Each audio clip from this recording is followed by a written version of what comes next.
Pre Covid era में हम खाने पर बहुत ज़्यादा ध्यान नहीं दे रहे थे, लेकिन जैसे लॉकडाउन हुआ, हमने घरों में अपना समय बिताना शुरू कर दिया और ऐसे में खाने पर चर्चा होने लगी। हमारे साथ इस वक्त है क्लिनिकल न्यूट्रिशनिस्ट लवनीत बत्रा। बहुत-बहुत स्वागत है आपका। मेरा नाम है अरुण सिंह और आज बात होने वाली है न्यूट्रिशन और कोविड-19 पर। सबसे पहला मेरा सवाल यही रहेगा कि जैसा मैंने कहा न्यूट्रिशन पर, खाने पर सबका फोकस एक बार फिर से आ गया है। जो लोग कोविड से रिकवर हुए हैं, बहुत सारे लोग मानते हैं कि प्रोटीन इनटेक बढ़ा देना चाहिए। तो सबसे पहला सवाल यही होगा, क्या वो बदलाव किसी को डाइट में लाने चाहिए जब वो कोविड से रिकवर हो रहे हों? Hello, thank you so much for having me here. And हाँ, ये बहुत ज़्यादा कॉमन क्वेश्चन रहता है कि अब हमें कोविड का इन्फेक्शन हुआ है, हम हर जगह पढ़ रहे हैं कि हमें अपनी प्रोटीन रिक्वायरमेंट्स अप करनी होंगी। Do we need to be on a high protein diet? To answer that simply, you don't need to be on a high protein diet. हमें on a regular basis 55 to 60 grams of protein चाहिए। Many Indians are deficient in protein, and post any viral infection, your body loses due to hypermetabolism. There might be more protein losses. So आपको 70 gram protein दिन में खाना है। कई लोग जब बहुत ज्यादा हाई प्रोटीन खाते हैं, स्पेशली आप नॉन वेजिटेरियन हैं, so you might end up eating 120 130 gram of protein. That is not going to help you. So the number here is 70 grams. And of course, many people ask me कि ये number हम कैसे meet कर सकते हैं. So maybe we can talk about for a non-vegetarian and vegetarian ये number कैसे आप easily एक simple balanced diet से how can you make up for it. तो अगर आप vegetarian हैं तो आप दिन में 3 servings, जो हमारी regular एक कटोरी होती है, उसकी 3 servings दाल family से लीजिए, be it dal, be it चना, be it राजमा. अगर आपको ये लगता है ये बहुत ज़्यादा है, तो आप अपना ब्रेकफास्ट दाल का चीला बना सकते हैं, दाल की इडली बना सकते हैं, दाल सूप ले सकते हैं, but 3 servings minimum. 1 serving of yogurt in a day 200 grams आप ये ब्रेकफास्ट में ले सकते हैं। योगर्ट एक बहुत अच्छा प्रोबायोटिक भी है, सो इट रियली हेल्प्स आपकी इम्यून सिस्टम को बाउंस बैक करने के लिए। वेजिटेरियंस कंप्लीट प्रोटीन्स पे फोकस करिए, क्योंकि हमें कई बार कंप्लीट प्रोटीन्स नहीं मिल पाते। What do I mean by that? Focus on making sure जो आपके meal combinations हैं, they are complete. So dal chawal is a complete protein together. Dal dalia is a complete protein together. You can include about 100 grams of paneer in your day. In one go आपको 20 से 22 gram protein मिल जाता है. So if you are having 3 servings of dals, 1 serving of yogurt, 100 grams of paneer, and 2 servings of either pseudo cereal, which is rajgira or amaranth, or a millet like ragi, jawar, bajra, then you're all sorted for that 70 gram. And अगर आप non vegetarian हैं, आपको एक मील जो non vegetarian meal होती है, be it grill chicken और fish, chicken tikka, उस एक मील से आपको इजिली 30 to 40 ग्राम्स प्रोटीन मिल जाता है. So no worries there. So my point is, rather than overthinking about just protein, post covid focus on balance. In fact, Covid में हमारी बॉडी इन्फ्लेमेशन से फाइट करती है. इन्फ्लेमेशन एक बहुत ज्यादा बड़ी प्रॉब्लम होती है during Covid and post Covid. And anti inflammation effect fats का होता है. So make sure while you are taking care of protein, you're also including healthy fats in your diet. In fact, your fat requirement is up to about 50 to 60 grams post COVID. And these have to be healthy fats. So I don't mean refined vegetable oils. I mean good quality A2 cow milk ghee, nuts and seeds. So make sure you're having 10 to 12 soaked almonds, about 1 or 2 walnuts, a tablespoon of either flax seeds or pumpkin seeds, coconut. So try to add these healthy fats in your diet to fight inflammation. बहुत लोग fatigue महसूस करते हैं, थकावट बहुत महसूस करते हैं. उन लोगों के लिए whole grains, healthy carbs are also equally important. So you need about 120 to 130 grams of carbs in a day. So try to get it either through hand pounded rice or dalia or hamari roti. You can add sattu, upma, if idli. So all these whole grains if you're feeling very tired.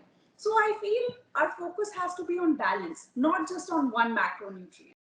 Okay, अब आगे बात करते हैं supplements की, क्योंकि minerals और vitamins की बहुत ज्यादा कॉन्वर्सेशन होने लगी है और बहुत सारे लोग अपनी मर्जी से ही जिंक लेना शुरू हो गए हैं एंड देन अलग अलग तरीके की विटामिन्स भी लेने उन्होंने शुरू कर दिया। तो आप क्या कहेंगी, ये जो सप्लीमेंट्स को लेकर इतनी ज्यादा कॉन्वर्सेशन है और एक तरह से लोग दीवाने होते जा रहे हैं? Don't self prescribe. आप प्लीज सप्लीमेंट सेल्फ प्रिस्क्राइब मत कीजिए। I know it's very tempting. हमें लगता है कि हम सप्लीमेंट्स लेंगे तो ज्यादा हेल्प करेगा, बट एक्चुअली वो बैकफायर कर सकता है। So please consult your doctor, a nutrition expert who is who who can give you the right advice, क्योंकि आपके ब्लड टेस्ट के हिसाब से, ऑप्टिमम लेवल्स के हिसाब से ही आप सप्लीमेंट लीजिए। ओके, अब क्योंकि बहुत सारे हमारे जो दर्शक हैं वो भी नोटिस कर पा रहे होंगे, मैं पसीने से बहता जा रहा हूँ, ये ह्यूमिड वेदर है, मॉनसून आ चुका है।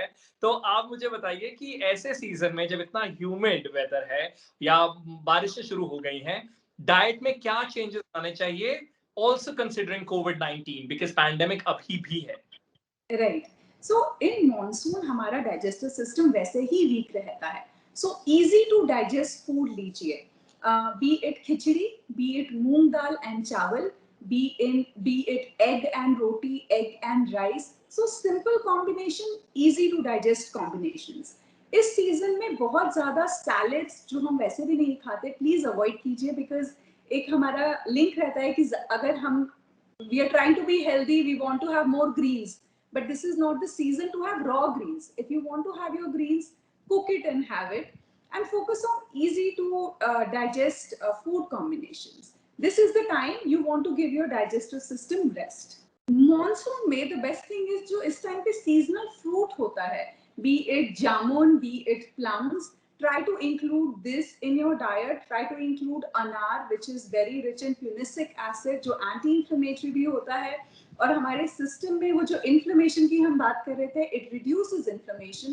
तो try to include these Indian berries in your daily diet.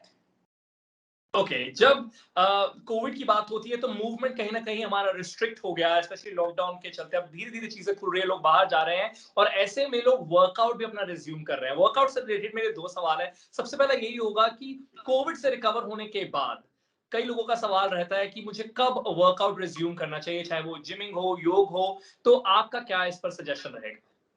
Be very careful with workouts. Only take it very slowly. ये पर्सन टू पर्सन डिपेंड करता है, और आप इसमें एक बहुत सिंपल 6 मिनट वॉक टेस्ट कर सकते हैं। आप 6 मिनट्स का टाइमर लगाइए।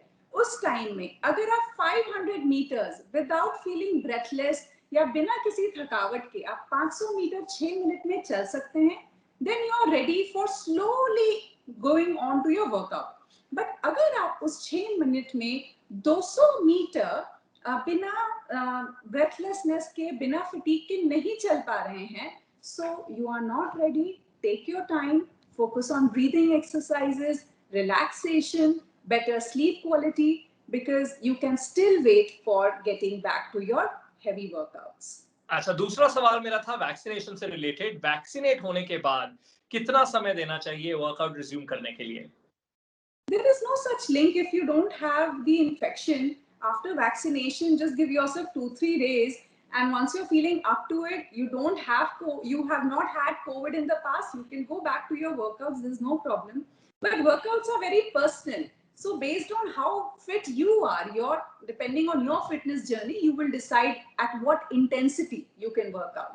Don't go by others. If you're going out to the gym, just take it slowly, because I feel lockdown mein काफी लोग फिटनेस लेवल्स हमारे कॉम्प्रोमाइज हुए हैं। जो लोग पहले 2 साल पहले बहुत वर्कआउट कर पाते थे, घर रहने की वजह से वो स्टैमिना नहीं रहा है। So give yourself time and just start slowly, one day at a time, and start progressing slowly.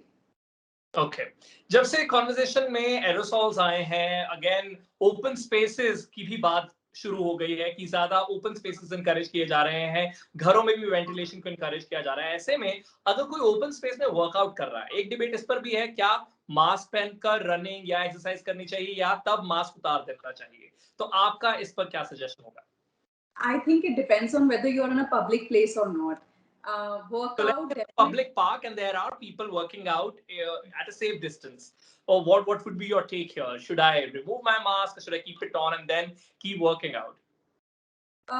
It's a tricky question, I would say. You are in an open space, but I would still say that if there are people around you, you must follow the protocols. Also, And many don't recommend working out while you have your mouth covered and nose covered, where you won't get ample amount of air that you need while working out. Right. So wear a comfortable mask. But if there are people around you, it's better to be safe with the mask on. Okay in the and अगर overall आप Covid भूल जाते हैं लेकिन Covid से बचाव की बात करते हैं हमने शुरुआत में रिकवरी की बात की लेकिन अगर कोविड से बचना है तो कैसी डाइट हमें रखनी चाहिए ताकि हमारी इम्यूनिटी जो है वो स्ट्रांग रहे और साथ ही साथ जो हमारा रेस्पिरेटरी सिस्टम है वो भी मजबूत हो against fight against covid I think when it comes to immunity, sadly, fitness की तरह हम immunity भी overnight build नहीं कर सकते. I wish मैं आपको एक list दे सकती कि आप ये खा लीजिए and आप कोविड से बच जाएंगे. I really wish I had that list. Balanced meals are very important. Sleep well, focus on good quality sleep, uninterrupted sleep. I know we are all under a lot of stress, but stress doesn't help our immunity. So try to de-stress, whether it is doing yoga for you or calling a friend for you. Try not to stress about the situation. And yeah, stay close to your loved ones. I think we ignore these very important factors that make us stronger and focus on the meal combinations that I mentioned earlier. And over a period of time, it helps our body. Okay, good food with a dose of good relationship is, I think, what the mantra here is. Thank you so very much for joining in and answering all these questions. Thank you so very much. Thank you. Thank you.